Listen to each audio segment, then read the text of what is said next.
राष्ट्रीय राजधानी दिल्ली के रामलीला मैदान में इंडिया ब्लॉक की महारैली हुई। इसमें विपक्ष के कई बड़े नेताओं की मौजूदगी नजर आई। इस दौरान बिहार के पूर्व डिप्टी सीएम तेजस्वी यादव, जम्मू कश्मीर के पूर्व मुख्यमंत्री महबूबा मुफ्ती, महाराष्ट्र के पूर्व सीएम उद्धव ठाकरे, झारखंड के पूर्व सीएम हेमंत सोरेन की पत्नी कल्पना सोरेन, यूपी के पूर्व मुख्यमंत्री अखिलेश यादव, पंजाब के मुख्यमंत्री भगवंत मान और एनसीपी के संस्थापक शरद पवार सहित कई नेताओं ने जनता को संबोधित किया। उद्धव ठाकरे ने अपने स्पीच में कहा कि एक पार्टी की सत्ता देश के लिए खतरनाक और लोकतंत्र का दमन हो रहा है। उन्होंने कहा कि बीजेपी जांच एजेंसियों का गलत इस्तेमाल कर रही है। इसके बाद महबूबा मुफ्ती ने बीजेपी पर निशाना साधते हुए कहा कि जम्मू कश्मीर में तीनों पूर्व मुख्यमंत्री को बंद कर दिया था। आइए जानते हैं कि विपक्ष के तमाम नेताओं ने क्या क्या कहा है। सबसे पहले तेजस्वी यादव के बारे में बात करें। तेजस्वी यादव ने क्या कहा? तेजस्वी यादव ने केंद्र सरकार पर जमकर निशाना साधा और कहा, दिल्ली की भीड़ बता रही है कि मोदी जी जिस आंधी से आए थे इसी तूफान की तरह चले जाएंगे। देश में जहां भी हम जा रहे हैं वहां जनता का आशीर्वाद मिल रहा है। देश की लोकतंत्र संविधान के लिए हम लोग एकत्र हुए। देश में भाई से भाई को लड़ाया जा रहा है, नफरत की राजनीति की जा रही है। अब की बार 400 नारा लगाने वालों का मुंह है, कुछ भी बोलेंगे। जनता मालिक और आपको तय करना है कि देश के शासन में कौन काम करेगा।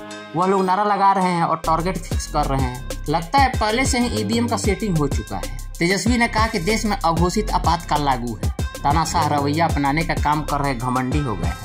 विपक्ष का कर्म है कि हम उनसे सवाल ना करें। महंगाई देश की सबसे बड़ी दुश्मन है, बेरोजगारी देश की सबसे बड़ी दुश्मन है। मोदी जी ने कोई नौकरी नहीं दी। हमारे गठबंधन की सरकार ने बिहार में 17 महीने में 5 लाख नौकरियां दी। मोदी जी मिलेंगे तो प्रियंका चोपड़ा से मिलेंगे, आपसे नहीं मिलेंगे। अक्षय कुमार को इंटरव्यू देंगे। उसके बाद उन्होंने कहा कि मोदी जी ने हमारे बहनों जीजाओं तक पर केस किया।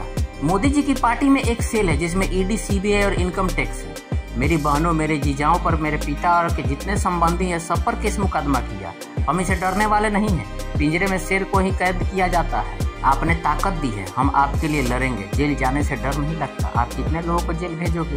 बीजेपी के लोग यूरिया को भी चीनी बना देते हैं। गोबर को हवा बोलकर परोस देंगे। मोदी जी की गारंटी जैसी चीनी मांग है। महबूबा मुफ्ती ने उसके बाद बोला। महबूबा मुफ्ती ने कहा कि आप जिन लोगों को वोट डालते हैं, विधायक बनाते हैं, सांसद बनाते हैं, मुख्यमंत्री बनाते हैं, उन लोगों पर करप्शन के चार्ज लाकर जेल में डाला जाता है। हमारे लिए कोई नई बात नहीं है। हमने जम्मू कश्मीर में 5 साल से यही देखा। जम्मू कश्मीर के तीनों मुख्यमंत्री को बंद कर दिया था और देश को बताया गया कि देश हित में काम कर रहे हैं। जो संविधान का उल्लंघन करेगा वह देशद्रोही है। जम्मू कश्मीर में एक लेबोरेटरी है और वहाँ पर टेस्टिंग होती है, फिर आपके साथ होता है। केजरीवाल जैसा कट्टर ईमानदार कोई नहीं है। केजरीवाल का क्या कसूर? उन्होंने गरीबों के बच्चों के लिए अच्छे स्कूल बनाए, उन्होंने लोगों को मुफ्त बिजली दी, मुफ्त पानी दिया, इसीलिए उनको जेल में डाल दिया गया।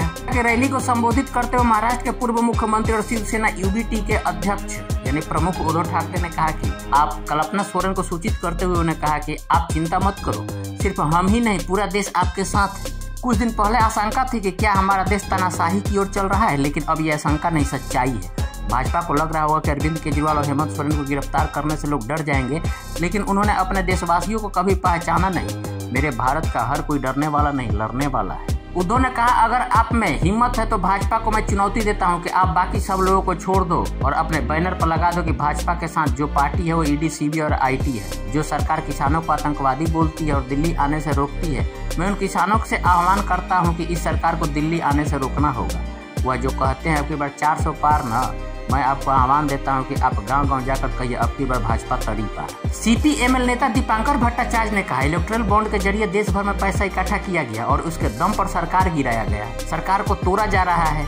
जिनको झुका नहीं सकते उन्हें जेल भेजा जा रहा है। सत्येंद्र जैन, मनीष सिसोदिया, संजय सिंह से लेकर आम आदमी पार्टी के कई नेताओं को गिरफ्तार किया। केजरीवाल को ईडी ने गिरफ्तार किया। झारखंड में हेमंत सोरेन खुद जेल में है और बिहार में हमारी पार्टी के दलित विधायक पर फर्जी मुकदमे दर्ज किए गए। इस जंग में लोकतंत्र को बचाने के लिए, देश के संविधान को बचाने के लिए लंबी लड़ाई को जीतना है।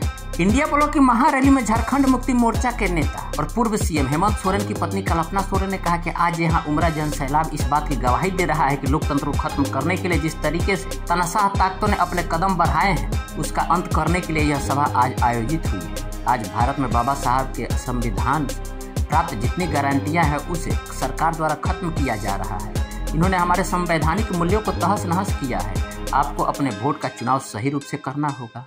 उसके बाद अखिलेश यादव ने बोला। अखिलेश यादव ने अपने संबोधन में कहा कि रामलीला मैदान ऐतिहासिक मैदान है जहां हम सब एक साथ खड़े हैं। इस मैदान से ऐलान होने जा रहा है कि जो दिल्ली में बैठे हैं वो ज्यादा दिन रहने वाले नहीं है। उन्होंने कहा कि हम दिल्ली आए तो दिल्ली वाले बाहर चले गए। अखिलेश यादव ने 400 पार के नारे पर तंज किया और कहा कि आपके 400 पार हो रहे थे तो आपको आम आदमी पार्टी के नेता से किस बात की घबराहट है।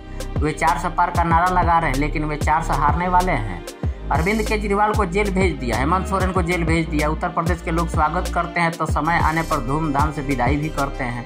देश ही नहीं दुनिया के लोग बीजेपी पर थू थू कर रहे हैं। रैली को संबोधन करते हुए भगवंत मान ने कहा कि ये आज़ादी हमें भगत सिंह चंद्रशेखर आजाद ने दी। इस आज़ादी के लिए उन्होंने अपने प्राणों की आहुति दे दी। ये आज़ादी किसी के बाप की जागीर नहीं। भगवंत मान ने कहा कि मालिक देश की 140 करोड़ जनता है। सुनीता केजरीवाल, कल्पना जी यहाँ है, सोनिया गांधी यहाँ है। उन्होंने अपने जीवन में सब कुछ देखा है। बीजेपी पर हमला बोलते हुए उन्होंने कहा कि दिहाड़ी देकर मोदी मोदी कराते हैं, जैसा कि राहुल गांधी जी कह रहे हैं कि बीजेपी भारत के टुकड़े टुकड़े करना चाहती है। इंडिया गठबंधन महारैली में शरद पवार ने कहा कि इस सरकार ने दिल्ली के मुख्यमंत्री, झारखंड के मुख्यमंत्री को गिरफ्तार किया और विभिन्न राज्यों के कई अन्य नेताओं को भी जेल में डाल दिया। यह कार्रवाई लोकतंत्र और संविधान पर हमला है। इसे बचाना हमारी जिम्मेदारी है।